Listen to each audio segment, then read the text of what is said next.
Tahun 1992, saya mulai menerapkan impian yang terstruktur. Sama seperti halnya insinyur membangun gedung.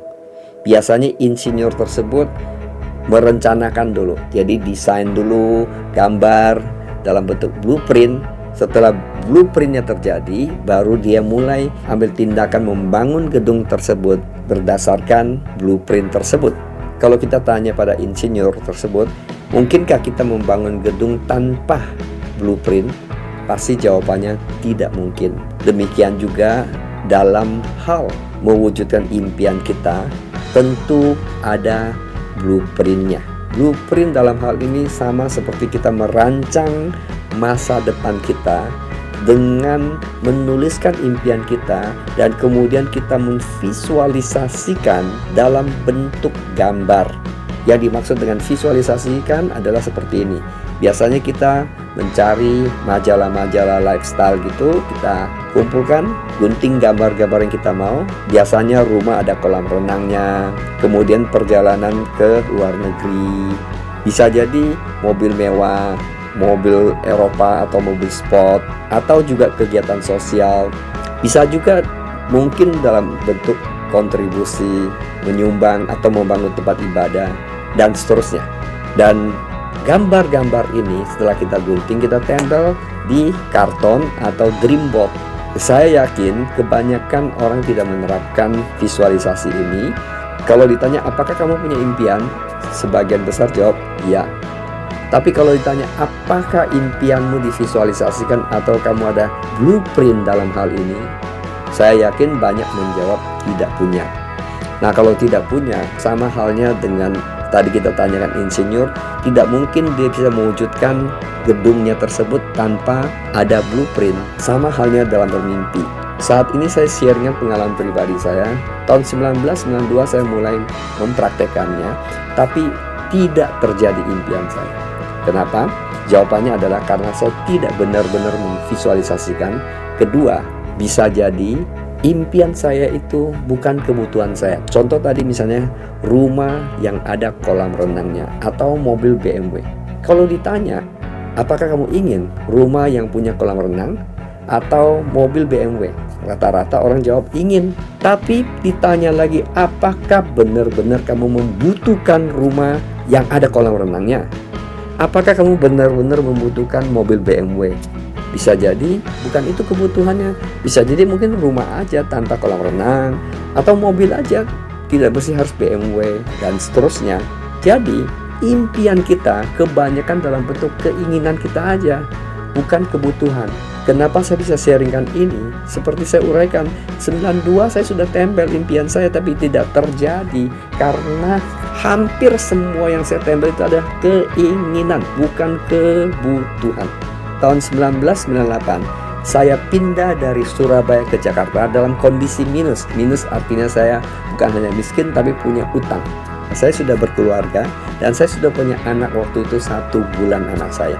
Nah, bayangkan saya waktu itu benar-benar butuh rumah. Sehingga pada saat itu saya keliling kota Jakarta. Hampir setiap sudut kota Jakarta, saya hampir tiap minggu saya cari rumah. Setelah itu saya temukan satu tempat yang saya suka, yaitu di Sentul Selatan. Saya tempel di dinding kamar tidur saya. Tiap hari saya lihat, dan ini yang terjadi. Setahun kemudian saya beli rumah itu dalam kondisi cash keras, persis rumahnya, persis dengan gambarnya, dan utang saya semua lunas. Saya masih ingat tahun 1997 saya menulis 9 impian saya yang besar. Saya katakan besar karena waktu itu tidak mungkin saya wujudkan. Contoh saja, tahun 92 saya pernah tulis rumah saya ada lapangan golfnya, jadi saya bisa menikmati lapangan golf. Itu saya tulis. Kemudian saya tulis lagi mobil Eropa. Waktu itu beli sepeda saja nggak mampu. Artinya dream saya besar dong. Dan saya tulis keliling dunia, yaitu ke 5 benua. Di antaranya saya tulis Great Wall di Cina, Taj Mahal di India, Pizza di Italia, Menara Eiffel di Paris, Liberty Statue yang ada di New York City, Kremlin yang ada di Moskow, Great Barrier Reef yang ada di Australia, Santorini di Yunani, dan nonton Grand Final World Cup. Ini contoh saja beberapa saya uraikan di sini. The good newsnya adalah saya bisa cawang Impian 1 terjadi, 2 terjadi, 3 terjadi, 4 terjadi, 5 terjadi, 6 terjadi, 7 terjadi, 8 terjadi. Yang 9 saya tidak mewujudkannya. Sebenarnya secara finansial saya sudah mampu membeli barang tersebut, namun saya tidak membutuhkannya lagi. Jadi saya coret yang 9. Nah, dengan demikian berarti 100% bukan impian saya terjadi? Yes, jawabannya adalah 100%.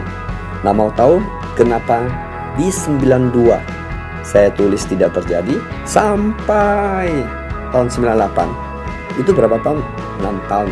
Tapi bukan berarti 98 saya tulis langsung terjadi.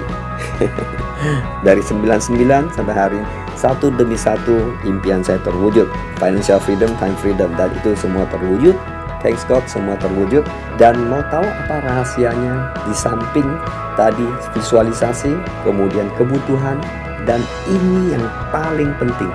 Ini hampir tidak pernah saya temukan di kupas di training-training atau di buku-buku yang lain. Kalau Anda buka hari ini di YouTube channel atau di buku-buku, banyak mengajarkan berapa langkah mencapai impian kamu. Ada yang 7 langkah, ada 8 langkah, ada 9 langkah, dan sebagainya.